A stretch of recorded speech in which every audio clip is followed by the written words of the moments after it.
Olá, muito boa noite. Sejam todos bem-vindos ao nosso grande debate. Comigo, Basília Rodrigues, e com o advogado e professor de Direito Constitucional, Alessandro Soares, e a jornalista e ex-senadora Ana Amélia Lemos. Muito boa noite aos dois. O PT pretende colocar a data de 8 de janeiro no calendário de eventos anuais do partido aqui na capital federal. A visão da sigla é de que a data precisa ser lembrada como um marco da defesa da democracia.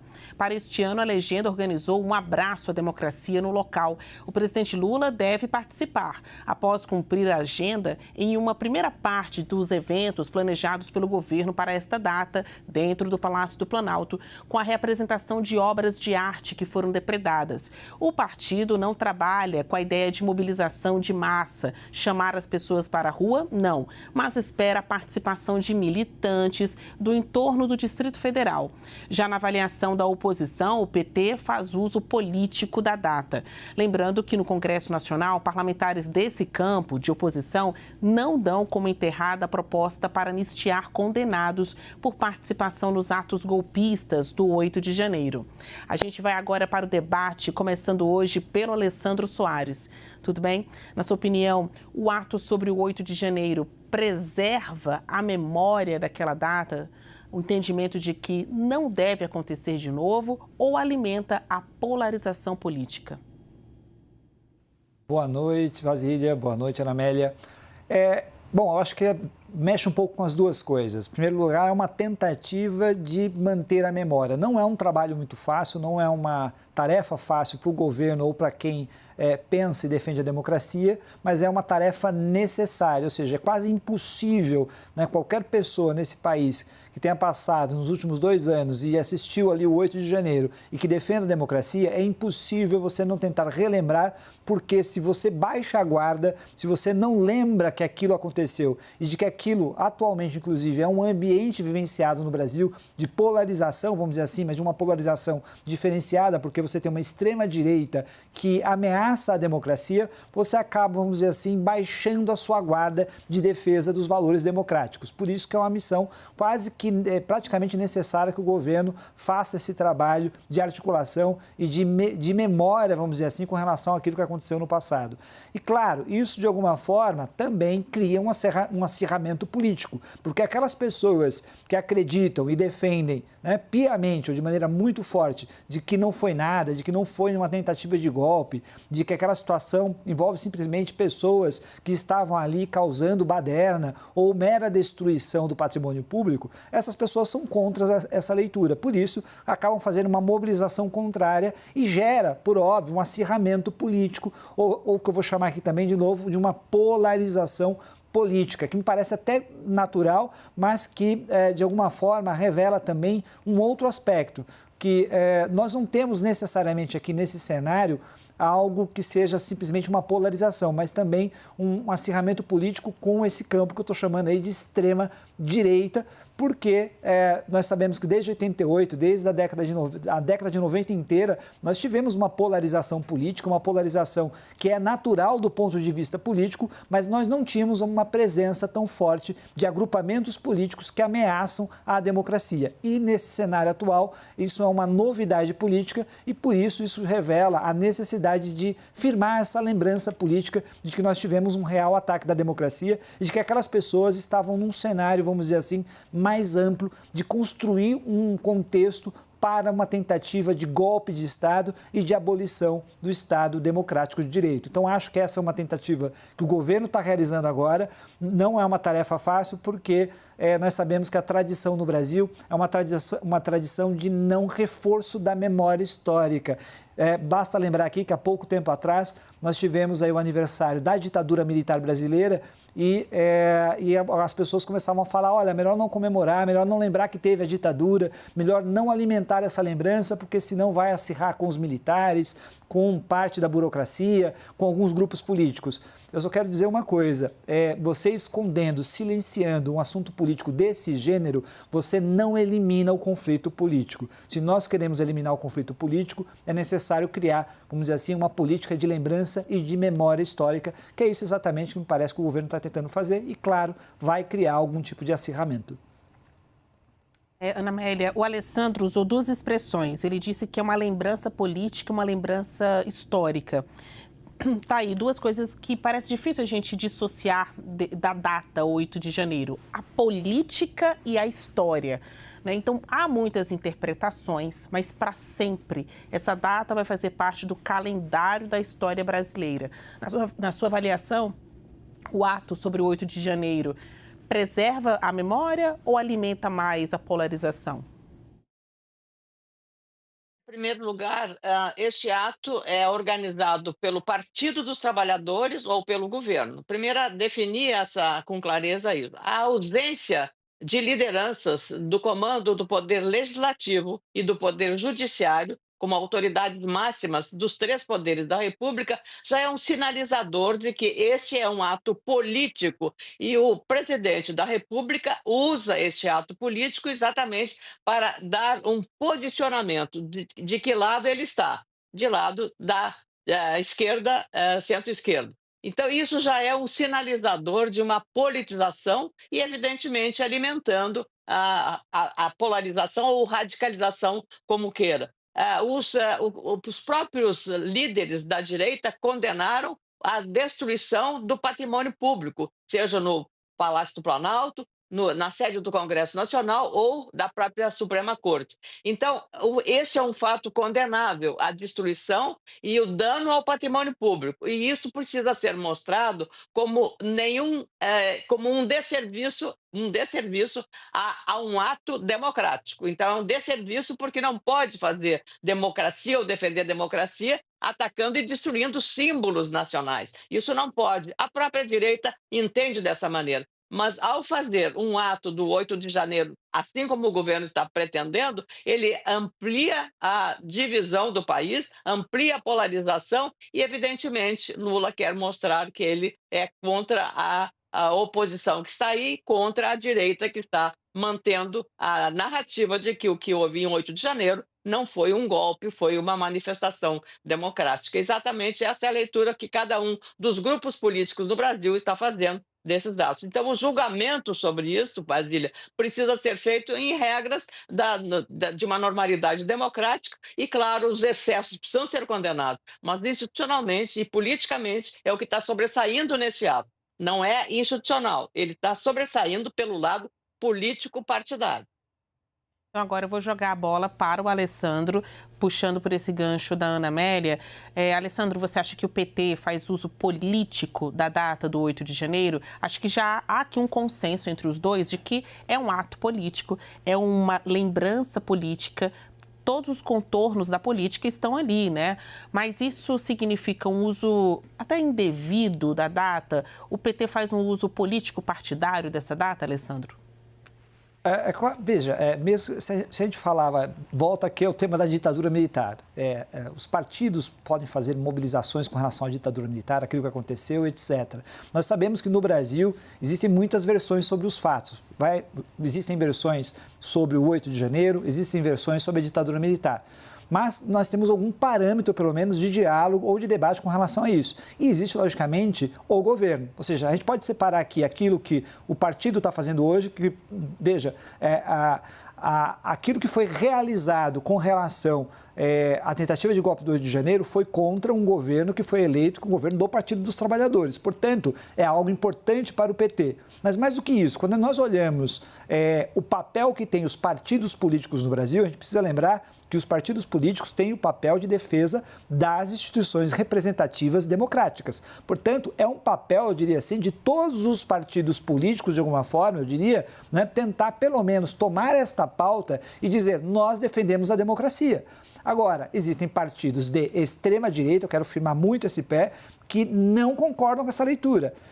Eles nem tentam fazer vamos dizer assim, uma segunda leitura, uma contraposta, simplesmente. Eles querem simplesmente esquecer essa data, que isso caia no esquecimento. E por que eles querem isso? Por que eles não dão tanto valor, ou pelo menos minimizam aquilo que aconteceu? Porque, são dois aspectos que a gente pode pensar. A questão da anistia. Então, vão anistiar esse pessoal, eles não cometeram crime nenhum, não foi tentativa de abolição do Estado Democrático de Direito, não foi tentativa de derrubar a democracia, foi simplesmente uma baderna que foi criada em Brasília. E, por outro lado, você apaga a memória histórica. O que significa isso? Significa dizer para todos os atores sociais, para todos os atores, aqueles que estão nos órgãos e na esfera governamental, que não precisam se preocupar, não existe uma ameaça à democracia. Portanto, você pode fazer aquilo que eu disse na última fala. Você pode baixar a sua guarda. O que significa baixar a guarda? Você já não está mais atento, você vai pensar que não existe mais uma ameaça à democracia brasileira. Então, portanto, nós estamos num estado de normalidade. Então, eu posso, por exemplo, aplicar uma espécie de liberdade de expressão extrema, porque não existe ameaça à democracia. Se não existe ameaça, as pessoas podem falar o que querem e assim por diante. E, no fundo, você acaba retroalimentando lá na frente uma nova ameaça à democracia brasileira. Ana Amélia, vou customizar aqui a pergunta para você, porque, obviamente, você, pelas suas respostas, já deixou claro que entende que o PT está fazendo uso político dessa data, sim. Mas se é um ato político, se é uma lembrança política, se é sobre política também, claro, sobre democracia, queria que você explicasse na sua resposta por que é errado fazer o uso político dessa data.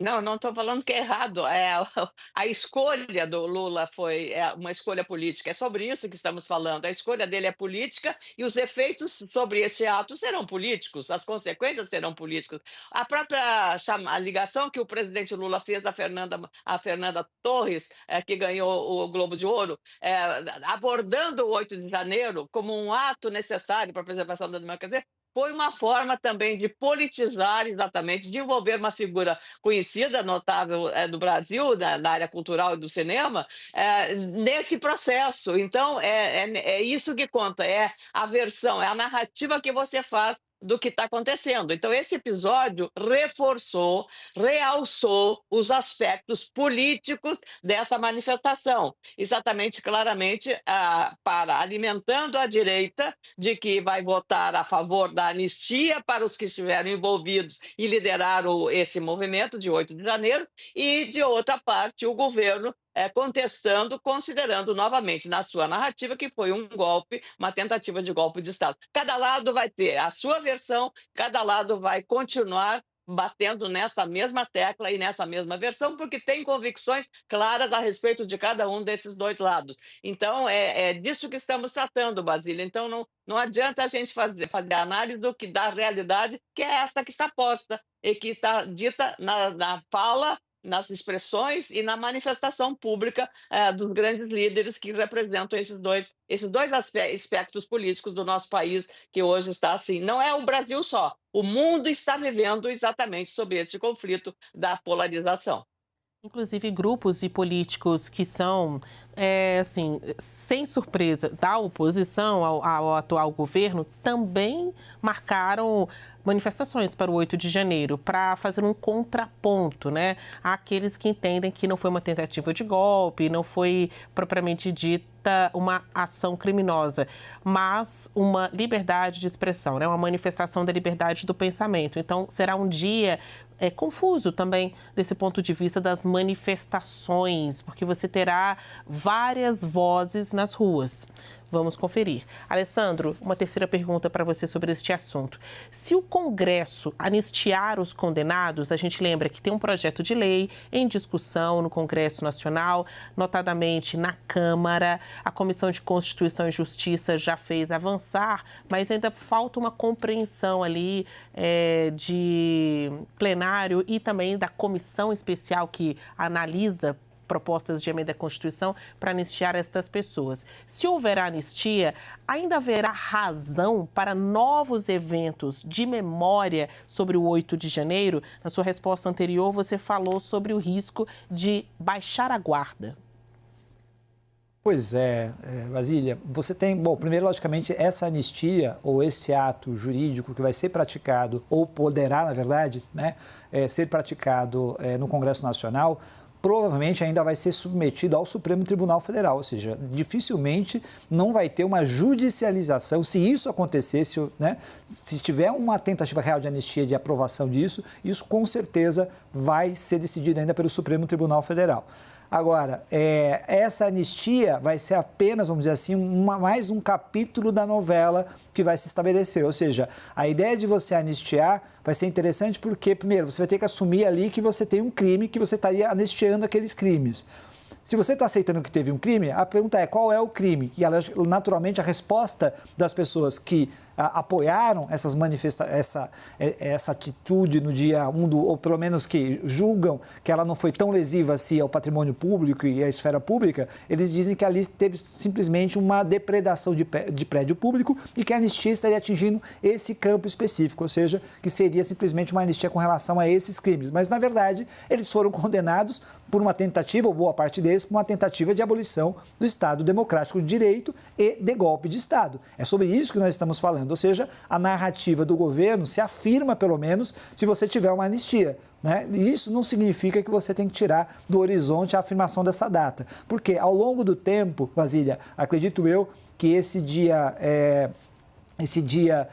de janeiro, dia 8 de janeiro, ele pode cair sim no esquecimento total dentro da sociedade brasileira, numa espécie de normalidade. E com isso, logicamente, você tira do horizonte aí essa guarda que eu estou falando de defesa da democracia, inclusive na questão dos processos penais, na questão das ações judiciais, de como você vai tratar pessoas que planejam, né, e articulam golpes de Estado. Ou seja, tem que ser muito duro. Para ser duro, você tem que saber que você está sob ameaça para poder fazer uma análise mais clara e sensata com relação aos casos.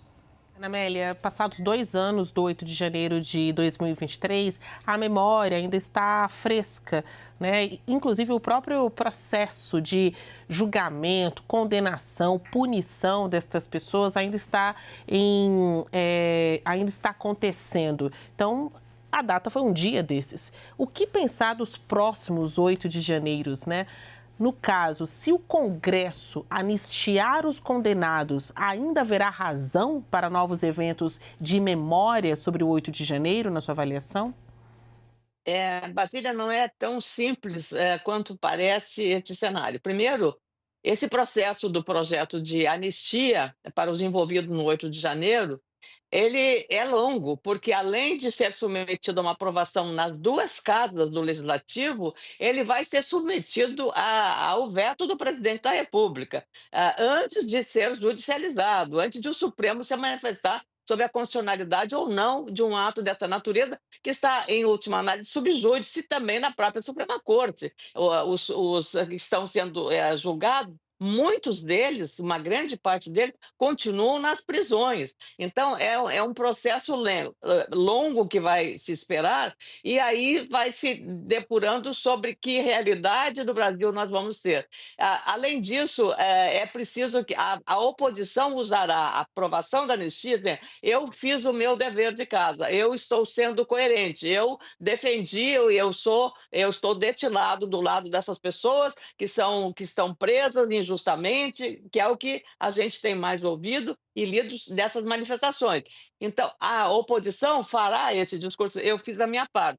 Caberá ao Lula fazer o veto e aí culpado será ele. Então, esse é todo um jogo político institucional que está dentro exatamente do nosso calendário. E nós não vamos nos esquecer que não vai ser tão simples assim esse longo caminho que nós vamos percorrer, que levam em conta as questões institucionais, mas também as questões penais envolvidas nesse processo que mexeu com todo o Brasil, porque nós estamos tratando da democracia, estamos tratando da liberdade de expressão, estamos tratando das questões jurídicas, das questões constitucionais. O Alessandro é um especialista nessa área, não é o meu caso, mas é a avaliação que faço sobre esse rumoroso caso e também do que vai acontecer no dia 8 de janeiro, nessa manifestação do Partido dos Trabalhadores e do governo do presidente Lula.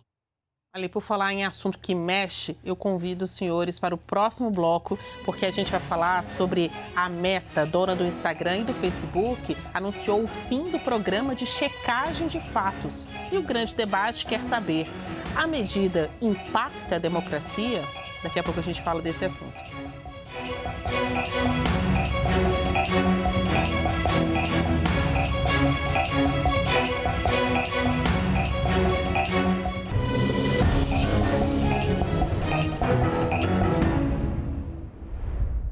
A Meta, dona do Facebook e do Instagram, anunciou que vai encerrar o programa de checagem de fatos nos Estados Unidos.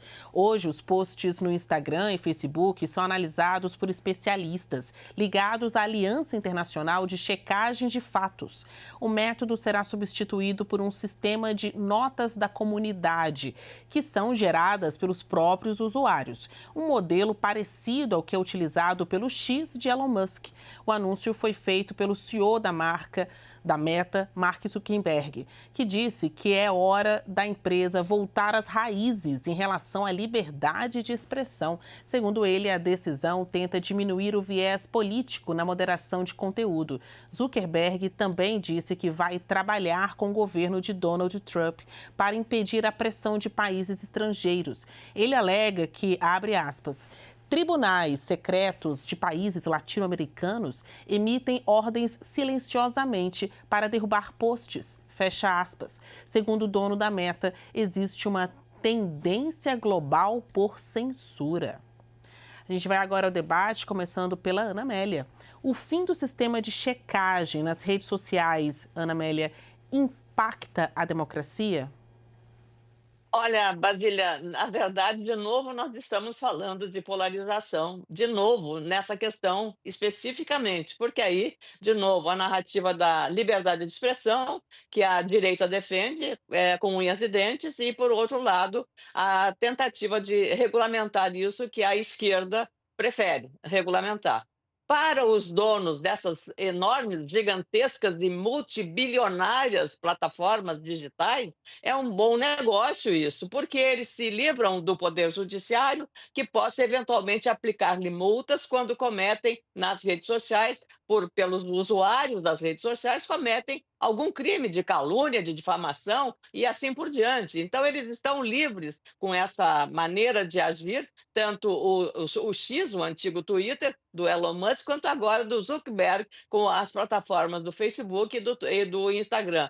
Então, a Meta, dessa forma, está copiando um modelo que foi favorável ao seu principal concorrente e se aliando ainda ao governo Trump, que começa agora, neste mês de janeiro, a uma orientação de liberalização muito grande para a chamada liberdade de expressão. Por quê? Porque a direita, no mundo, não apenas no Brasil, está muito mais preparada para o uso dessas ferramentas do que a esquerda, que foi pega de surpresa nesse processo de uso desse mecanismo. Então, se você olhar o cenário político, qual é o comportamento e o sucesso da direita no uso adequado dessa ferramenta que é a comunicação digital? Então, é exatamente por isso que a direita está festejando, dentro de um princípio, pelo entendimento da direita, de que isso é, de fato, uma grande vantagem para a liberdade de expressão. Isso ajuda a liberdade de expressão.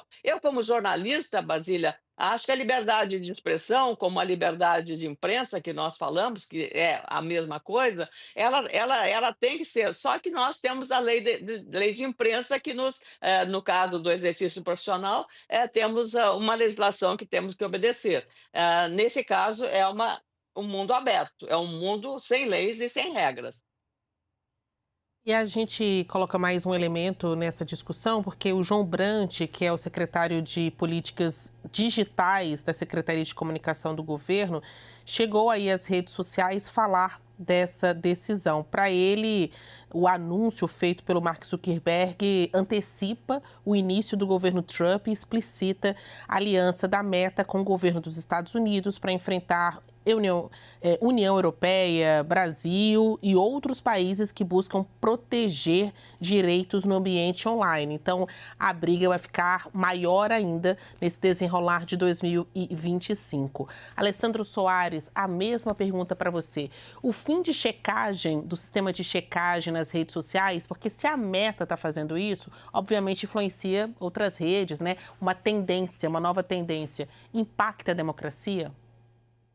É uma nova fase, vamos dizer assim, uma segunda ou terceira fase. E aqui eu vou talvez me afastar um pouco da Ana Amélia, porque eu acho que o uso das redes sociais de maneira, vamos dizer assim, mais eficiente foi realizado particularmente não pela direita, mas pela extrema-direita. Ela soube agir, né, habilmente nas eleições, seja do Bolsonaro aqui no Brasil, seja do Donald Trump nos Estados Unidos e outras lideranças como o próprio Boris Johnson na Inglaterra e outras lideranças no mundo, e que você identifica claramente ali que as redes sociais, as plataformas, essas big techs, essas grandes companhias foram utilizadas de maneira muito eficiente por forças de extrema-direita. O que nós estamos vendo agora com o retorno do Trump à presidência dos Estados Unidos e essa atitude do Mark Zuckerberg com relação às plataformas é simplesmente um realinhamento, ou seja, embora o Zuckerberg, o líder maior aí da Meta, diga que ele está atacando um viés político de algumas entidades de controle e de checagem, no fundo, a posição que ele está adotando é de viés político, ou seja, ele está alinhando a empresa à nova presidência da República que está chegando, que é o Donald Trump. A gente pode até fazer uma avaliação aí de, vamos dizer assim, de oportunismo empresarial ou coisa do gênero, mas de qualquer forma, essa mensagem que foi realizada e esse vídeo que foi postado pelo Zuckerberg é simplesmente um alinhamento à extrema-direita e ao trumpismo, que, por óbvio, faz com que o Trump e o seu agrupamento e a extrema-direita comemorem, de alguma forma, esse tipo de mobilização, até porque o próprio Trump já fez críticas no passado com relação à Meta. Então, é isso que está sendo feito nesse exato momento. Qual é o interesse da Meta, do Instagram, do Facebook, dessa empresa com relação a esse movimento? Basicamente, né, reacionar aquilo que ele disse, que é voltar ao passado, pegar as suas raízes, ou seja, liberar totalmente as redes sociais para poder atuar e ganhar, vamos dizer assim, o seu recurso,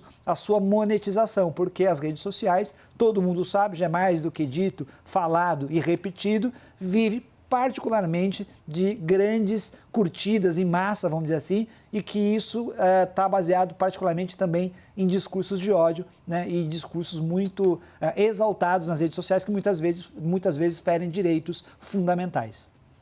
A gente vai correr aqui para o final, o debate está ótimo. A gente volta com este assunto em outra edição do nosso programa. Muito obrigada, Ana Amélia Lemos, muito obrigada, Alessandro Soares. O grande debate termina aqui.